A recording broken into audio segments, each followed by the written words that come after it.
Iba talaga yun sir kasi siyempre 'pag ibang bansa, yung crowd hindi sa'yo. First fight niya daw sa buhay niya na lumabas siya ng bansa 'no, eh, siyempre ikaw lumabas ka na ng bansa, eh, 'di ba? So, meron ka bang para siyempre ito nasa bansa mo ngayon yung laban, Araneta Coliseum pa, how do you plan to, maximize the home ring advantage natin dito sa laban na 'to?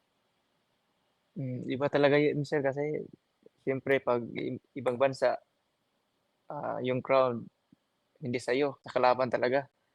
Tapos yung adjustment sa kanila, okey sila 100% tayo wala, hindi tayo 100% na lalaban sa ibang bansa 'pag kulang yung oras natin dun sa ibang bansa. Pero 'pag tayo dito sa atin, 100% tayo dito kasi nandito lahat, nakasuporta, intact lahat. Tapos siyempre wala na tayong dapat i-adjust pa kasi nandito na tayo.